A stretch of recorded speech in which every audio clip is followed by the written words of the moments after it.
Hello everyone welcome back to my YouTube channel. तो आपण मानक समस्त को मिस राउत यूट्यूब चैनल को मु स्वागत करुच्ची।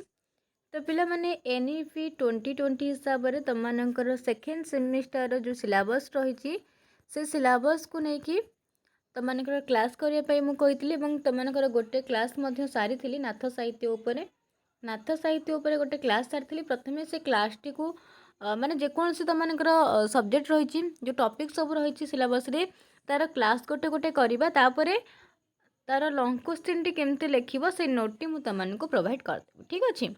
तो प्रथम आम जो क्लास करते नाथ साहित्य उपरे एटा फास्ट यूनिट थिला। ठीक अच्छे। नाथ साहित्यर सामाजिक सांस्कृतिक धार्मिक जो साहित्यिक मूल्य तापर चर्या गीतिकार एटा प्राक सरला उपरे प्राक सरला साहित्य अच्छी है चर्या गीतिका और नाथ साहित्य उपरे तापर यूनिट तुम मानकर अच्छी बलराम दास और जगन्नाथ दासंकर विशेष अध्ययन जो तुम मानकर रही बलराम दास आउ जगन्नाथंकर बा जगन्नाथ दासंकर विशेष अध्ययन। तो ये तुमको कौन पढ़िया को पड़ो सहीटा प्रथम कहूँ ये तुमको कौन पढ़िया को पड़ो कहीं तुमको किसी पर्टिकुलर विषय दि जाए ना कहुई विशेष अध्ययन ता माने आमको पढ़ार अच्छी बलराम दास और जगन्नाथ दास भर जार भी पढ़ तुम मैंने। ठीक अच्छे। तो तांकर जो सब इम्पोर्टाट लेखा गुड़िक तुमको सहीटा प्रिपेयर हबार अच्छी गोटे लंग क्वेश्चन जमी जगन्नाथ दासंकर भागवत उपरे विशेष अध्ययन कहुई इम्पोर्टाट सहीटा भागवत पढ़व है भागवत को लेकिन तुमको गोटे लंग क्वेश्चन हो बलराम दासंकर दांडी रामायण बा जगमोहन रामायण जो अच्छी ताकू पढ़व केमती पढ़व कहीदे।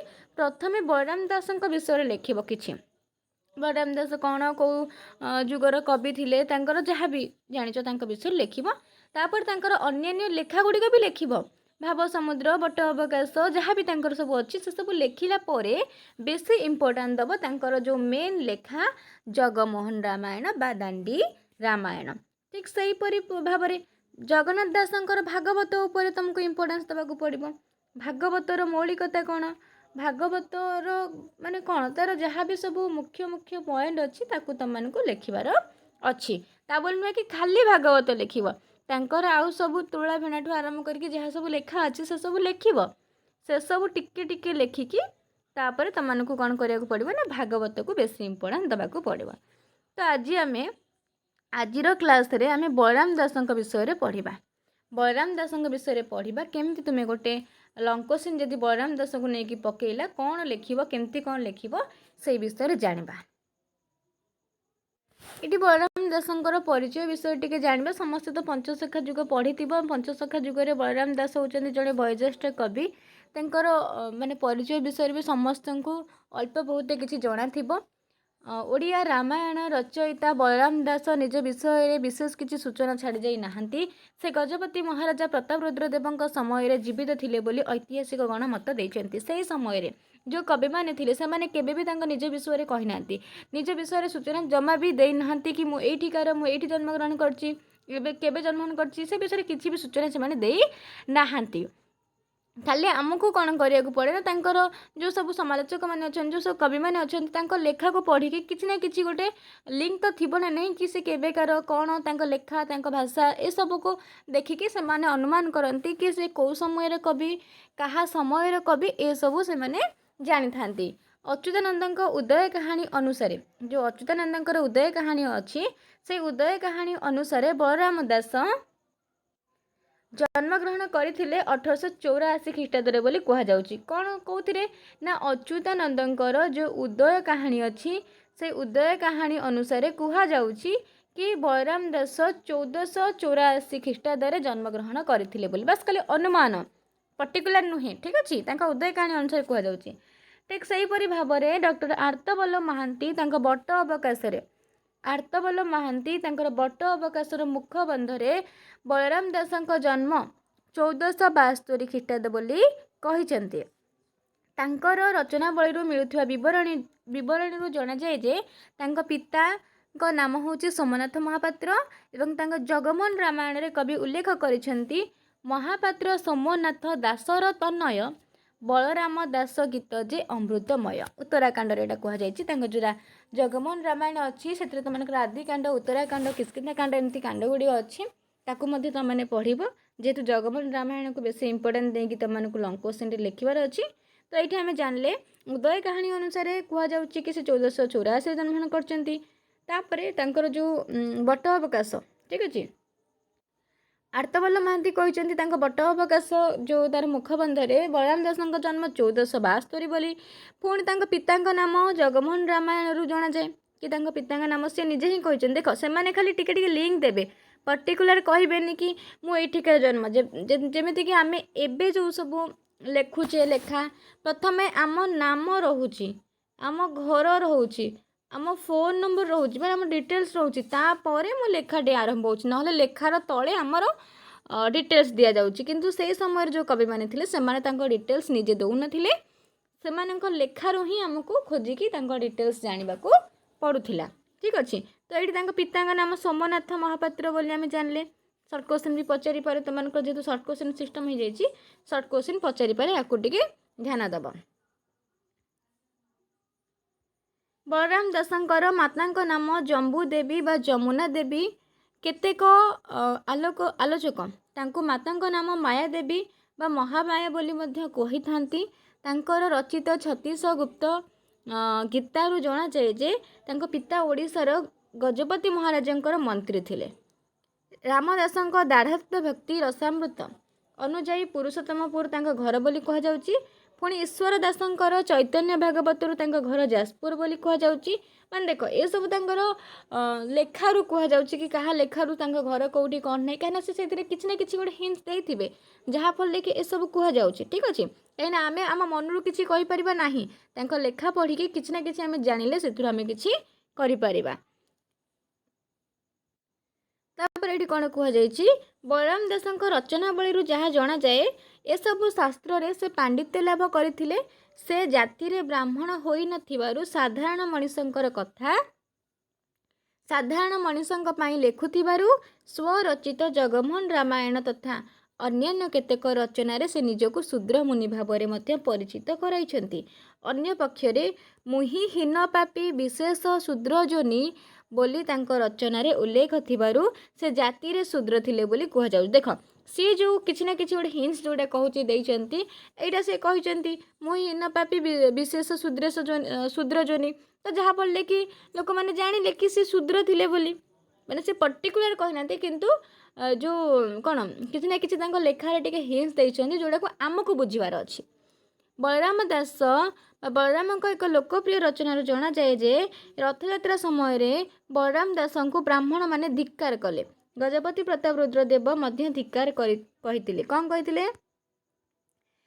तुम्भे तो शूद्र जाति सीना एते अज्ञान मूर्ख किना प्रणव देद विद्या परे तुम्भर ज्ञान काहीं धरे। से तत्कालीन पूजा पद्धति ब्राह्मण मानकर अख्तियारू देवादेवी को मुक्त करी लोकाभिमुखी करथिले। उपाख्यान अनुसार ए जातिर बड़ ठाकुर को अटकाई देले रथ गड़िलानी जानिछ जो रही लेखार रही ठीक अच्छे लेखार यहाँ रही कि कौन कहुई कहीं रथ अटकी गला यहाँ कौ लेखार कहुई कौ लेखार कहुई बट अवकाश भाव समुद्र रे कहुई कि जिते सी चढ़ा चाहिए रथ उपर को चढ़े देते जहाँफल कि से बाली आसिक रथ करते भगवान स्वप्नादेश होते रथ जाकि गड़ी एमती सब बहुत किसी कथा अच्छी जो मैंने पढ़ी से जानब। एबे जानिबा तांकर रचनावली सब कौन कौन अच्छी एमती ही लेखार अच्छी। प्रथम बलराम दास विषय लिखब ठीक अच्छे डायरेक्ट लंग क्वेश्चन टी मुझे कहीदे। प्रथम बलराम दास विषय लिखब तापर तांकर रचना विषय लिखब माने सब रचना टिके टिके लिखब तापर तांकर इम्पोर्टाट जो लेखा अच्छी जगमोहन रामायण ताकू लिखब।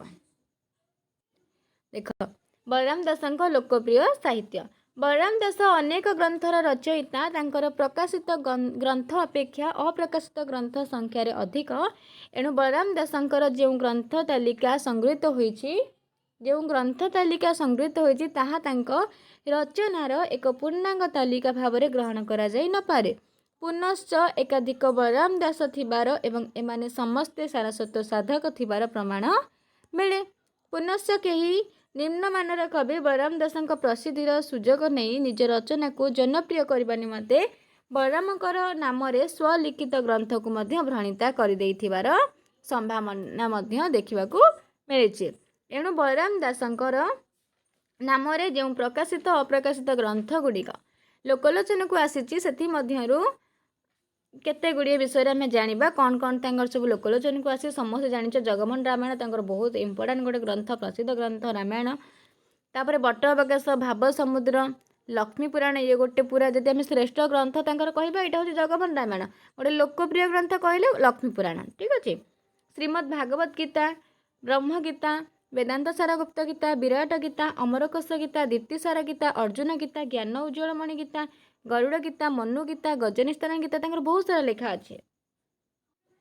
ବ୍ରହ୍ମାଣ୍ଡ ଭୂଗୋଳ, ଶରୀର ଭୂଗୋଳ, କ'ଣ କ'ଣ ତାଙ୍କର ରହିଛି ବ୍ରହ୍ମାଣ୍ଡ ଭୂଗୋଳ, ଶରୀର ଭୂଗୋଳ, ସପ୍ତାଙ୍ଗ ଯୋଗସାର ଟୀକା, ଗଣେଶ ବିଭୂତି, ଏକ ଅଧ୍ୟାୟ ମହାଭାରତ, କମଳଲୋଚନ ଚୌତିଶା, ବାରମାସୀ, ରାମ ବିବାହ, ତୁଳା ଭିଣା, ମାଳଶ୍ରୀ, ପଣସଚେରୀ, ଭୂତକେଳି, ସଭାବିନୋଦ, ଜ୍ଞାନ ଚୂଡ଼ାମଣି। ଏତେ ଲେଖିବା କିଛି ଦରକାର ନାହିଁ, କିନ୍ତୁ ତୁମମାନଙ୍କୁ 5-6ଟା କି 10ଟା ଭଳିଆ ମନେ ରଖିବାର ଅଛି। ସର୍ଟ କ୍ୱେଶ୍ଚିନ୍ ବି ପଚାରିପାରେ କି ବଳରାମ ଦାସଙ୍କର 4ଟି ଲେଖାର ନାମ ଲେଖ। ଆଉ ତ 2ଟି ପଚାରିନି, 4ଟି ପଚାରି ଦେଉଛି କେତେବେଳେ।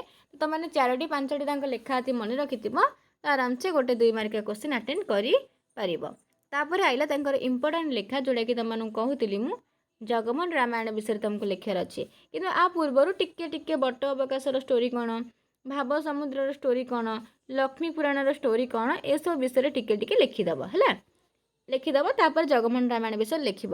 ବାକି ତୁମମାନଙ୍କୁ ଯଦି ପର୍ଟିକୁଲାର କ୍ୱେଶ୍ଚିନ୍ ପଚାରିଥିବ କି ବଳରାମ ଦାସଙ୍କର ଜଗମୋହନ ରାମାୟଣ ବିଷୟରେ ଆଲୋଚନା କର, ତ ତୁମେ ଡାଇରେକ୍ଟ ବଳରାମ ଦାସଙ୍କ ବିଷୟରେ ଲେଖିକି ଜଗମୋହନ ରାମାୟଣ ବିଷୟରେ ଆଲୋଚନା କରିବ। ଯଦି ତାଙ୍କ କୃତି ସମୂହ କଥା ପଚାରିଥିବ ତାହେଲେ ତାଙ୍କର ସବୁ କୃତିକୁ ନେଇକି ତୁମକୁ ଲେଖିବାକୁ ପଡ଼ିବ। ଯାହା କ୍ୱେଶ୍ଚିନ୍ ଯେଉଁ ଟାଇପ୍ର କ୍ୱେଶ୍ଚିନ୍ ଥିବ ତୁମକୁ ସେଇ ଟାଇପ୍ର ଆନ୍ସର୍ କରିବାକୁ ପଡ଼ିବ। ଆଚ୍ଛା, ତାଙ୍କ ଜଗମୋହନ ରାମାୟଣ ବିଷୟରେ ଜାଣିବା।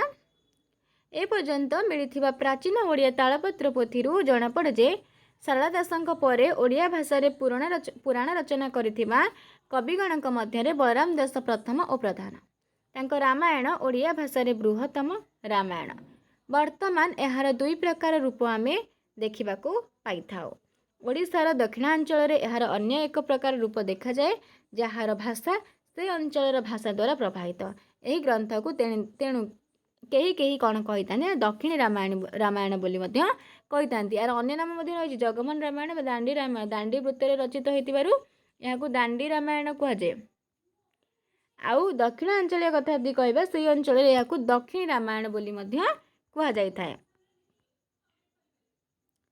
ବଳରାମ ଦାସଙ୍କର ଏହି ରାମାୟଣ ଦାଣ୍ଡି ରାମାୟଣ ନାମରେ ମଧ୍ୟ ପରିଚିତ। ଗ୍ରନ୍ଥଟି ଦାଣ୍ଡି ବୃତ୍ତରେ ରଚିତ ହୋଇଥିବାରୁ ବୋଧହୁଏ ଏହାର ନାମକରଣ ଏପରି ହୋଇଛି। ମାତ୍ର ଗ୍ରନ୍ଥରେ କବି କୌଣସି ସ୍ଥାନରେ ଏହି ନାମକରଣ ଉଲ୍ଲେଖ କରିନାହାନ୍ତି, ମାନେ କୌଣସି ସ୍ଥାନରେ ସେ କହିନାହାନ୍ତି ଏହାର କ'ଣ ପାଇଁ ନାମ କ'ଣ ଏମିତି ହେଇଛି କ'ଣ ନାହିଁ। ବାକି ତୁମମାନଙ୍କର ଦାଣ୍ଡି ରାମାୟଣରେ ରଚିତ ହୋଇଥିବାରୁ ଦାଣ୍ଡି ବୃତ୍ତରେ ରଚିତ ହୋଇଥିବାରୁ ଜଣାଯାଏ କି ବା କୁହାଯାଉଛି କି ଏଇଟା ଦାଣ୍ଡି ରାମାୟଣ ବୋଲି ତାକୁ ଧରାଯାଉଛି। ଜଗମୋହନ ରାମାୟଣ ନାମକରଣର ପକ୍ଷପାତୀ ଭଳି ମନେ ହୁଏ, କାରଣ ଜଗତମୋହନ ଶବ୍ଦ ଗ୍ରନ୍ଥରେ କେତେକ ସ୍ଥଳରେ ଦେଖାଯାଏ। ଏପରି ନାମକରଣ ପଛରେ ଉଦ୍ଦେଶ୍ୟ ହୁଏତ ରହିଛି କି ଏହା ଜଗତକୁ ମୋହିପାରେ। କାହିଁକି ଜଗମୋହନ ରାମାୟଣ ତାର ନାଁ ଦିଆହେଇଛି ନା ଏହା ଜଗତକୁ ମୋହିପାରେ, ଯାହାଫଳରେ କି ଏହାର ନାମ ଜଗମୋହନ ରାମାୟଣ ବୋଲି କୁହାଯାଇଛି। ଠିକ୍ ଅଛି। ଆଉ ଗୋଟେ ବି ତାର ମାନେ କ'ଣ ପାଇଁ ନାମକରଣ ହେଇଛି ବୋଲି କୁହାଯାଇଛି, ଗୋଟେ ତ ହେଉଛି ଜଗତକୁ ମୋହିପାରେ, ଆଉ ଗୋଟେ ହେଉଛି ଶ୍ରୀ ଜଗନ୍ନାଥଙ୍କ ମନ୍ଦିରର ଜଗମୋହନ ବା ନାଟ ମନ୍ଦିର ମଧ୍ୟରେ ଜଗମୋହନ ବା ନାଟ ମନ୍ଦିର ମଧ୍ୟରେ ବସି ସେ ଏହି ଗ୍ରନ୍ଥଟିକୁ ରଚନା କରିଥିବାରୁ ଏହାର ନାମକରଣ ଏହିପରି ହୋଇଛି ବୋଲି ମଧ୍ୟ କେହି କହିଥାନ୍ତି। କ'ଣ ପାଇଁ ଏଇଟା ମନେ ରଖିବ, ଏଇଟା ସର୍ଟ କ୍ୱେଶ୍ଚିନ୍ ବି ତୁମମାନଙ୍କର ପଡ଼ିପାରେ। କାହିଁକି ଜଗମୋହନ ରାମାୟଣ ନାମକରଣ ଏମିତି ହେଇଛି? ଜଗମୋହନ ରାମାୟଣ ନାମକରଣ ଏଥିପାଇଁ ହେଇଛି କି ତ କେହି କୁହନ୍ତି କି ଏଇଟା ଜଗତକୁ ମୋହିପାରେ, ସେଇ ଗ୍ରନ୍ଥଟି ଜଗତକୁ ମୋହିପାରେ, ଯାହାଫଳରେ କି ଏହାର ନାମକରଣ ଜଗମୋହନ ରାମାୟଣ ବୋଲି ହେଇଛି। ନହେଲେ ଜଗନ୍ନାଥ ଯେଉଁ ମନ୍ଦିର ଅଛି, ସେଇ ଜଗନ୍ନାଥ ମନ୍ଦିରର ଯେଉଁ ଜଗମୋହନ ବା ନାଟ ମନ୍ଦିର ଅଛି, ତ ସେଇଠି ବସିକି ସେଇ ଗ୍ରନ୍ଥଟି ରଚନା କରିଥିବାରୁ ଏହାର ନାମକରଣ ଏଇଭଳି ହେଇଛି ବୋଲି କୁହାଯାଉଛି। ଠିକ୍ ଅଛି। ତାପରେ କ'ଣ ରହିଛି, ଶାରଳା ଦାସଙ୍କ ଭଳି କବି ବଳରାମ ଦାସ ନିଜର ବିନୟ ପ୍ରକାଶ କରିଛନ୍ତି କ'ଣ, ବିନୟ ପ୍ରକାଶ କରି କହିଛନ୍ତି ଯେ ସେ ଗ୍ରନ୍ଥ ରଚନା କରିନାହାନ୍ତି। ଯେମିତି ମନେ ରଖିଥା, ଶାରଳା ଦାସ ତାଙ୍କ ସବୁ ଲେଖାରେ ପ୍ରାୟ କହିଛନ୍ତି କି ମୁଁ ଏଇ ଗ୍ରନ୍ଥଟି ରଚନା କରିନାହିଁ। ଠିକ୍ ସେହିପରି ଭାବରେ ବଳରାମ ଦାସ ମଧ୍ୟ କହିଛନ୍ତି କି ମୁଁ ଏଇ ଗ୍ରନ୍ଥ ରଚନା କରିନାହିଁ। ଏହାର ପ୍ରକୃତ ରଚୟିତା ହେଉଛନ୍ତି ସ୍ୱୟଂ ଜଗନ୍ନାଥ। କିଏ ନା ଜଗନ୍ନାଥ ହେଉଛନ୍ତି ଏହାର ପ୍ରକୃତ ରଚୟିତା। କ'ଣ ପାଇଁ? କାରଣ ତାଙ୍କ ହୃଦୟରେ ବିଜେ କରି ସେ କବିଙ୍କୁ ଯାହା କହିଛନ୍ତି, ଯାହା ଶୁଣାନ୍ତି, କବି ତାହା ଲେଖିଥାନ୍ତି। ଏଇ କଥାଟା ମନେ ରଖିବ। ସେ ତାଙ୍କ ଉତ୍ତରାକାଣ୍ଡରେ ସ୍ୱୀକାର କରିଛନ୍ତି, ଯେଉଁଟାକି 1,00,000 ପଦରେ ସମ୍ପୂର୍ଣ୍ଣ ହେଇଛି।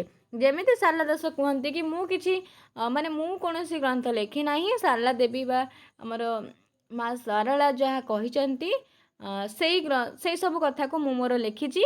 ତାଙ୍କର କଥା ଶୁଣିକି ମୁଁ ମୋର ଲେଖିଛି, କିନ୍ତୁ ମୁଁ ଏଇ ଗ୍ରନ୍ଥର ରଚୟିତା ନୁହଁ। ଠିକ୍ ସେହିପରି ଭାବରେ ବଳରାମ ଦାସ ମଧ୍ୟ କୁହନ୍ତି ମୁଁ ଏଇ ଗ୍ରନ୍ଥର ରଚୟିତା ନୁହେଁ, ଏହାର ରଚୟିତା ହେଉଛନ୍ତି ଜଗନ୍ନାଥ। ସିଏ ଯାହା ମୋତେ କୁହନ୍ତି ମୁଁ ସେଇଆ ହିଁ ଲେଖିଥାଏ।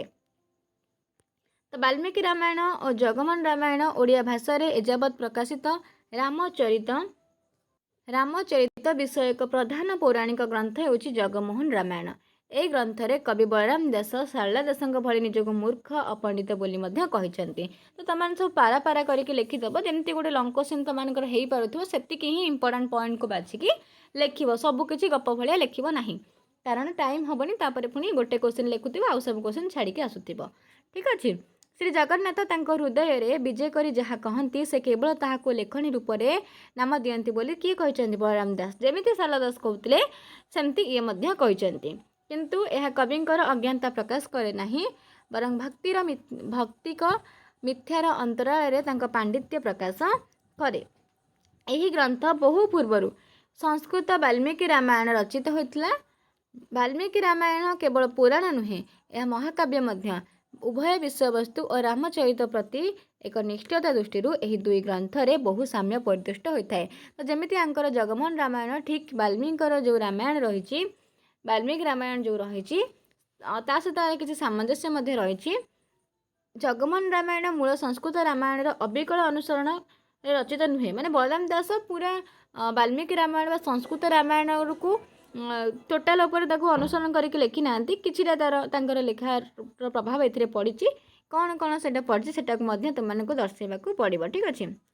ଯେମିତିକି ଆଦିକାଣ୍ଡରେ ବର୍ଣ୍ଣିତ ବାଲ୍ମୀକିଙ୍କର ଅଯୋଧ୍ୟା ସୌଧମାଳିନ ହୋଇଥିବା ସ୍ଥଳେ ବଳରାମଙ୍କର ଅଯୋଧ୍ୟା କୁଟୀରମୟ। ମାନେ ଦେଖ, ବଳରାମଙ୍କର ଯେଉଁ ସଂସ୍କୃତ ରାମାୟଣ ଆଉ ଏମିତି କହିବା ବଳରାମଙ୍କ ରାମାୟଣ, ଠିକ୍ ଅଛି। ତ ସେଥିରେ ତୁମମାନଙ୍କର ଟୋଟାଲ ସମାନ ନାହିଁ, କିଛିଟା ତୁମମାନଙ୍କର କ'ଣ କ'ଣ ଭିନ୍ନ ରହିଛି ସେଇ ବିଷୟରେ ବି ଟିକେ ଲେଖିବ। କି ତୁମମାନଙ୍କର ସଂସ୍କୃତ ରାମାୟଣ ହେଡ଼ିଙ୍ଗ ଦେଇଦେବ ସଂସ୍କୃତ, ଆଉ କି ବାଲ୍ମୀକି ରାମାୟଣ ଆଉ ବଳରାମଙ୍କ ରାମାୟଣ, ନହେଲେ ସଂସ୍କୃତ ରାମାୟଣ ଓଡ଼ିଆ ରାମାୟଣ ହେଲା। ତ ଆଦିକାଣ୍ଡରେ କ'ଣ କୁହାଯାଇଛି, ଆଦିକାଣ୍ଡରେ ବି ଗୋଟେ ପଏଣ୍ଟ ଦେବ, ଦେଇକି ତାକୁ ଲେଖିବ। ଆଦିକାଣ୍ଡରେ କ'ଣ କୁହାଯାଇଛି ନା ବାଲ୍ମୀକି ତାଙ୍କର ଆଦିକାଣ୍ଡରେ ବର୍ଣ୍ଣନା କରିଛନ୍ତି ସୌଧମାଳିନ କଥା କହିଥିଲେ, କିନ୍ତୁ ବଳରାମ ତାଙ୍କ ଆଦିକାଣ୍ଡରେ କୁଟୀର କଥା କହିଛନ୍ତି। ଏଟା ଗୋଟେ ପଏଣ୍ଟ ଦେଇକି ଲେଖିବ, କ ବା 1 ନମ୍ବର ଦେଇକି ଲେଖିବ। ପୁଣି ଆଉ ଗୋଟେ ପଏଣ୍ଟ ଦେଇକି ଲେଖିବ, ବାଲ୍ମୀକି ତାଙ୍କ ରାମାୟଣରେ କେହି ଜଣେ ବେଶ୍ୟା ଋଷି ଶୃଙ୍ଗକୁ ବିମୋହିତ କରି ଅଯୋଧ୍ୟାକୁ ନେଇ ଆସିଥିବାର ବର୍ଣ୍ଣନା କରିଛନ୍ତି। କିନ୍ତୁ ବଳରାମ ଦାସ ତାଙ୍କର ରାମାୟଣରେ କ'ଣ ବର୍ଣ୍ଣନା କରିଛନ୍ତି ନା ଜରତା ନାମୀ ବେଶ୍ୟାର ନେତୃତ୍ୱରେ କାମମୋହିନୀ ସହିତ 12 ଜଣ ବେଶ୍ୟା ଋଷ୍ୟଶୃଙ୍ଗ ଋଷିଙ୍କୁ ଅଯୋଧ୍ୟା ଆଣିବା କାର୍ଯ୍ୟରେ ନିଯୁକ୍ତ କରିଛନ୍ତି। ଦେଖ ଡିଫରେଣ୍ଟଟା ଦେଖ ଏଠି, କି ସିଏ ବାଲ୍ମୀକି ରାମାୟଣରେ କ'ଣ କହିଛନ୍ତି ଏବଂ ବଳରାମ ଦାସ ତାଙ୍କ ରାମାୟଣରେ କ'ଣ କହିଛନ୍ତି। ସେ ଜଣଙ୍କ କଥା କହିଲା ବେଳେ ଏଠି 12 ଜଣଙ୍କ କଥା କୁହାଯାଇଛି। ଏମିତି ସବୁ ଭିନ୍ନତା ଦେଖାଯାଇଛି, ସବୁକୁ ଅନୁସରଣ କରିକି ସିଏ ଲେଖି ନାହାନ୍ତି। ସେହିପରି ଭାବରେ ଆଉ ଗୋଟେ ପଏଣ୍ଟ ଦେଇକି ଲେଖିବ, ଗଙ୍ଗାସାଗରର ସଙ୍ଗମ ପ୍ରସଙ୍ଗରେ ବଳରାମ ଦାସଙ୍କ ରାମାୟଣରେ ଓଡ଼ିଶାର ବିଭିନ୍ନ ତୀର୍ଥର ବର୍ଣ୍ଣନା ଦିଆଯିବା ସଙ୍ଗେ ସଙ୍ଗେ ସୁଣ୍ଡିହାଣୀ ବାଳବ୍ରହ୍ମଚାରୀ ପ୍ରସଙ୍ଗ ଏବଂ ସୁରେଶ୍ୱର ମହାଦେବଙ୍କର ଜନ୍ମ ବୃତ୍ତାନ୍ତ ସହିତ ସଂଯୁକ୍ତ କରାଯାଇଛି। ଓଡ଼ିଆ ରାମାୟଣରେ ପ୍ରଦତ୍ତ ରାଜା ହରିଶ୍ଚନ୍ଦ୍ରଙ୍କ ଉପାଖ୍ୟାନ ବଳରାମଙ୍କର ଏକ ନୂତନ ସଂଯୋଜନା। ମାନେ ବଳରାମ ଦାସ ତାଙ୍କ ଓଡ଼ିଆ ରାମାୟଣରେ ରାଜା ହରିଶ୍ଚନ୍ଦ୍ରଙ୍କର ଉପାଖ୍ୟାନକୁ ଗୋଟେ ନୂତନ ସଂଯୋଜନା ଦେଇଛନ୍ତି, ଯେଉଁଟାକି ଆମର ମୂଳ ରାମାୟଣ ବା ସଂସ୍କୃତ ରାମାୟଣରେ ଆମେ ଦେଖିବାକୁ ପାଇନାହୁଁ। ଏଇଟା ତାଙ୍କର ନୂତନ ସଂଯୋଜନା। ଠିକ୍ ଅଛି। ସେମିତି ମୂଳ ରାମାୟଣରେ ନଥିଲେ ହେଁ ବଳରାମ ଦାସ ଓଡ଼ିଆ ରାମାୟଣରେ ଲେଖିଛନ୍ତି ଯେ ବିଷ୍ଣୁଙ୍କୁ ସୀତାଙ୍କର ସ୍ୱାମୀ ରୂପେ ନିର୍ବାଚନ କରିବା ନିମନ୍ତେ ବ୍ରହ୍ମା ଜନକଙ୍କୁ ଶିବଧନୁ ଦେଇଥିଲେ। ତ ଦେଖ କିଛିଟା ଜିନିଷ କ'ଣ ହେଇଛି ନା ମୂଳ ରାମାୟଣରୁ ଏଠିକି ସଂକ୍ଷିପ୍ତୀକରଣ ଯେମିତି ସବୁ ଥାଏ, ବିସ୍ତୃତିକରଣ ଥାଏ, କିଛି ଜିନିଷକୁ टोटाल उपरे काटी देइथांती ताकु नुआ करिके आउ गोटे रूप देके लिखिथांती बा आउ किछि नुआ संयोजन हितरे करथांती ठीक सेही परि भाबरे तमानकर संस्कृत और ओडिया रामायण भितर रहिछि संपूर्ण अनुसरण करिके से लिखि नांती ठीक अछि।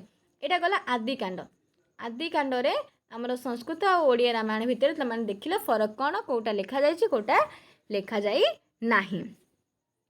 तापर अछि अयोध्या कांड रे देखिबा कोन वर्णना करायछि एठी मध्ये हेडिंग दबो अयोध्या कांड बोली हेडिंग देकी तापर तो तळे लिखिबो अयोध्या कांड रे रामचंद्रंकर गृह रे आतिथ्य ग्रहण आदिवासी समाजर रीतिनीति संपर्क विशेष वर्णना ओडिया रामायण रे देखा जाए। मंथरार पूर्वजन्म वृत्तांत वर्णना मूल ग्रंथ रे नथिले हे ओडिया ग्रंथ रे रहिछि माने मंथरार पूर्वजन्म कथा मूल ग्रंथ बा संस्कृत रामायण रे देखियाकू नाही किंतु सेटा ओडिया ग्रंथ रे रहिछि।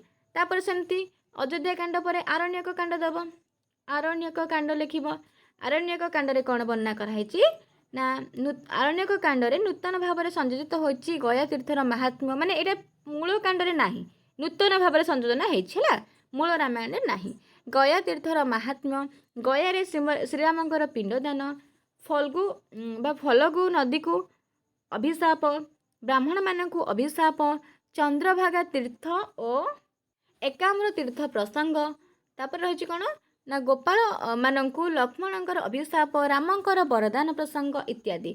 यह व्यतीत श्री रामचंद्रंकर सबरी ठारू अइंठा कोड़ी ग्रहण मिथुन रथ चकोर चकोरी दंपति को अभिशाप प्रदान प्रसंग द्वय मूल अनुकृति नुहे तो कोटा मूल रामायण रे वर्णना कराइछि आ कोटा जो बलराम दासंकर रामायण रे वर्णना कराइछि ए सब तुमको सब कांड अनुଯାयी लिखिबार अछि। यदि जगमोहन रामायण उपरे क्वेश्चन आसिला ठीक अच्छे जदि जगमोहन रामायण उपरे क्वेश्चन आसला एमती ही लिखिब। तापर किष्किंधा कांड सेमती हेडिंग दब एथिरे कोन वर्णना कराइछि देखिबा किष्किंधा कांड रे मरुत राजा लीलावती हरंग प्रसंग रामक सहित बकपक्षीर वार्तालाप बकपंचक कुकुटीर माने बरलाभ पर्वत और मुख्यमानंकर अभिशाप इत्यादि परिवेशन रे बलराम दासंकर स्वतंत्र प्रदर्शन करिसेंती। ठीक सेही परि भाबरे पुणी सुंदरा कांड कोन वर्णना कराइछि देखिबा सुंदरा कांड रे कवि हनुमान को सर्वशक्तिमान सर्वदेवंक शक्तिधर रूपे वर्णना करिसेंती। हनुमान बिड़ाल आकृतिर मर्कट रूप धारण करी लंकागढ़ रे प्रवेश करिथिबार वर्णना रहिछि मात्र बलराम दास हनुमान को अदृश्य रूप रे लंकागढ़ रे प्रवेश कराइछन्ति। देखो बलराम दास कोन करछन्ति हनुमान को अदृश्य रूप रे लंकागढ़ रे प्रवेश कराइछन्ति। मूल ग्रंथ रे गुंडुची मूषा प्रसंग नाही माने वाल्मीकिकर जो रामायण रहिछि सेथिरे गुंडुची मूषार प्रसंग नाही किंतु बलराम दासंक ग्रंथ रे सेतुबंध निर्माण रे गुंडुची मूषार अंशग्रहण करिथिबा विषय कथा वर्णना करा जायछि। ए सब तुमको लिखिबार अछि जगमोहन रामायण रो क्वेश्चन आसिले ठीक अछि। तापर युद्ध कांड रे कोन कुहाइ देखिबा युद्ध कांड रे छतु और रामताली जन्म वृत्तांत वर्णना प्रदान करिसेंती बलराम दास जहाँ मूल ग्रंथ रे देखिबा को मिले नाही मूल ग्रंथ रे नाही किंतु बलराम दास तांक ग्रंथ रे छतु और रामतालीर जन्म वृत्तांत कथा कहिसेंती। एहा सहित बा एहा व्यतीत एही कांड रे सन्निवेशित संथ पंडांकर उपाख्यान मध्य बलरामंकर एक स्वतंत्र सृष्टि जोड़ा कि संस्कृत रामायण रे देखिबा को मिल न थाए।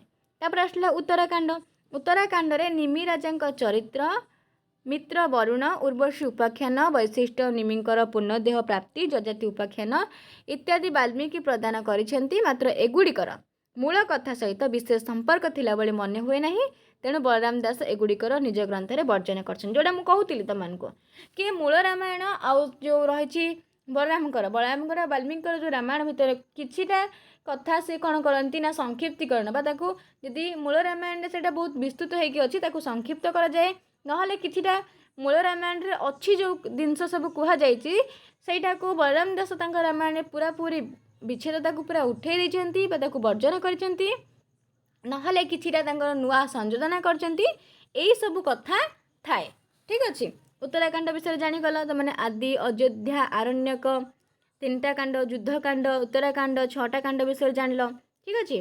जानिकी तुमको ये जानवर अच्छी लिखार अच्छी लास्ट को गोटे पॉइंट जगमोहन रामायण और ओडिया रामायण जगमोहन रामायण बा ओडिया रामायण मूल संस्कृत रामायण अबिकल अनुवाद नुहे माने सेटा मूल जो संस्कृत रामायण रही अबिकल से अनुवाद करना किछिटा कथा को लिखिंट किछिटा को संक्षिप्त करछिटा को टोटाल भाव वर्जन कर सब कथा को तुमको लिखिबार अच्छी। मूल रामायण नायक श्रीरामचंद्र विष्णुंकर 10 अवतार मध्य अन्यतम रावण निधन निमंते मर्त्य तांकर आविर्भाव होइछि। तुलसीदासଙ୍କ रामचरित मानस भली ओडिया रामायण धर्मग्रंथ भाव में आज पर्यंत पूजित पठित और आदृत होई आसुछि। मूल ग्रंथरे 7टी कांड, ओडिया रामायण रे मध्य 7टी कांड।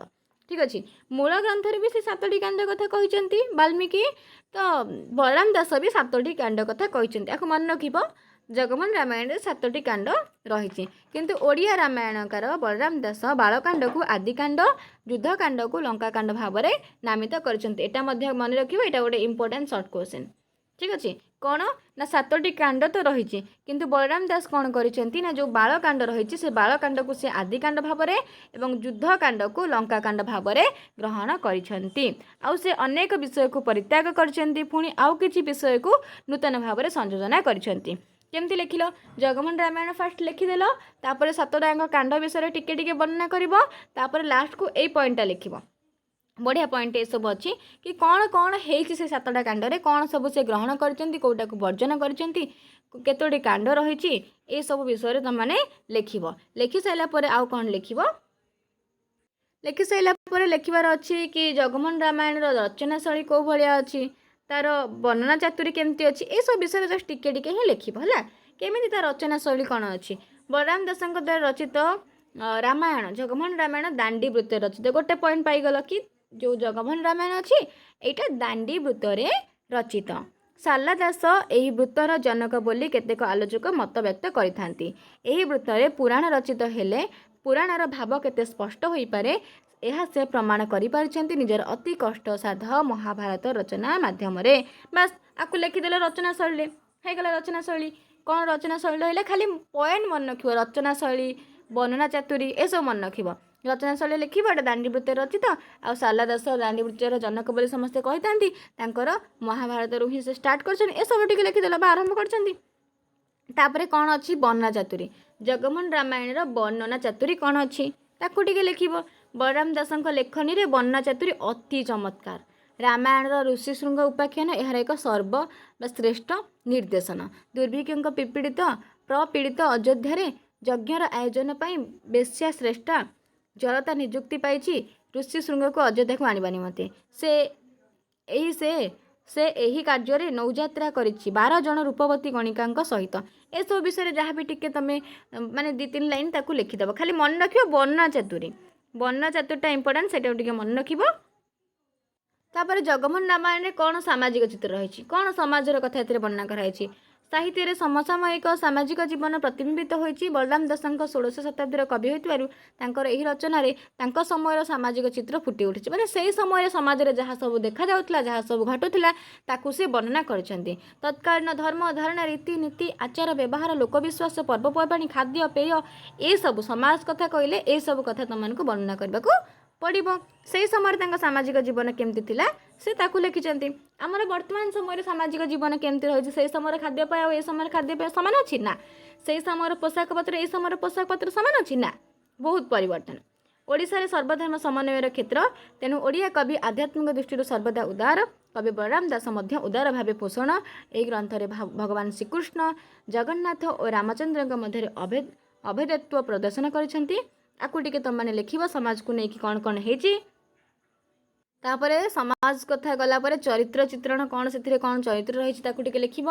चरित्र चित्रण उपर खाली यही पॉइंट बा टिके इंपोर्टेंट दब है।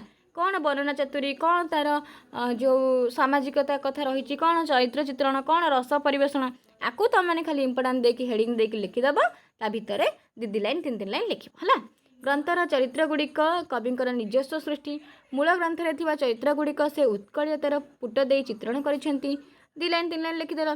तापर रहिला रस परिवेषण, कौन से ग्रंथ रे एमती रस परिवेषण रही ताकू टिके लिखिबो कि एथिरे श्रृंगार रस, करुण रस, वीर रस ए सब रस देखा मिलता है। जमिति कि ऋष्य श्रृंग ऋषि सहित जड़ता तथा अन्य बेशा मान कथोपकथन और प्रेमालिंगन श्रृंगार रस सृष्टि करिछि। आकु 2-3 लाइन लिखिदेल है। एटा हूँ गोटे इंपोर्टेंट लंग क्वेश्चन। जदि कह बलराम दासଙ୍କ ऊपर तुम गोटे इंपोर्टेंट लंग क्वेश्चन आज क्लास रे आमे आलोचना करुचे है। तापर जातीयता कौन ए सब लिखिदेल तो गोटे क्वेश्चन बहुत बढ़िया लंग क्वेश्चन हो कौन।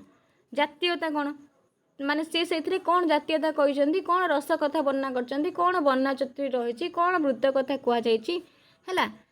बलराम दास थिले उग्र जातीयतावादी। से आलोच्य ग्रंथ में अनेकत्र निज जातीय प्रीतिर परिचय देइछन्ति।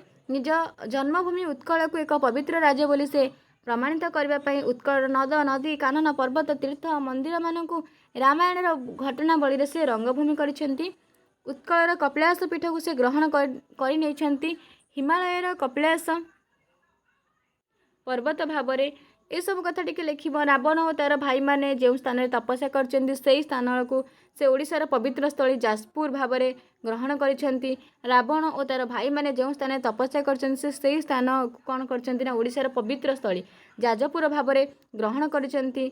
तापर तांकर वनवास काल राम लक्ष्मण सीता को से ओडिशार विभिन्न नद नदी वन पर्वत तीर्थस्थान को बुलाई ये सब कथा से कही आपको तुम मानक लिखिबार अच्छे है। एतिकी तुम मानकर जगमोहन रामायण विषय जगमोहन रामायण विषय एतिकी ही तुम मानकर अच्छी। आ गोटे लॉन्ग क्वेश्चन टे तुम मानकर आज क्लास रे आलोचना कली। तुम्हें मैंने जदि यही टाइप आपको पूरा नोट करदेव पढ़ीदेव तो तुम मानकर से यूनिट जो लॉन्ग क्वेश्चन टी पढ़ तुम्हें मैंने आराम से अटेंड कर सहित तुमको सब अन्य ग्रंथ गुड़िक भी टे जानवर अच्छे। अन्य ग्रंथ गुड़िक भी तुमको टे जानवर अच्छी कहीं कहूँ लॉन्ग क्वेश्चन तुम आसपे जगमोहन रामायण को लेकिन ना सब कृति को लेकिन आसपे। जदि सब कृति को लेकिन आसूची तो तुम मैंने सब कृति टिके टिके लिख। जदि जगमोहन रामायण उपर आसला ताहले जगमोहन रामायण जहाँ भी सब तुमको कहली जो सब वर्णना चतुरी रस कौन सब अच्छे सामाजिकता ये सब को लेकिन तुम लिख। ठीक अच्छे तो पिला माने आज क्लास को एठी एंड करवा। तुमकर +3 ओडिया ऑनर्स पिला मानकर +3 ओडिया ऑनर्स पिला मानकर सेकेंड सेमिस्टर जो कोर्स रही से तुमकर प्राक्शाला रही प्राक्शाला तुमको नाथ साहित्य अलरेडी आलोचना कर सारी। एटा यूनिट 2 रे तुमकर जो रही बलराम दास जगन्नाथ दास तापर तुमको रही बलराम दास जगन्नाथ दास अनंत बोधे रही जशवंत कि कौन रही आम जहाँ भी तुमको सिलेबस वाइज अच्छी सबकि तुमको कंप्लीट करी। ठीक अच्छे बास तुम्हें मैंने क्लास कर आ जहाँ भी इंपोर्टेंट कथा कहूँ नोट कर। ठीक अच्छे धन्यवाद। जय जगन्नाथ पिला माने।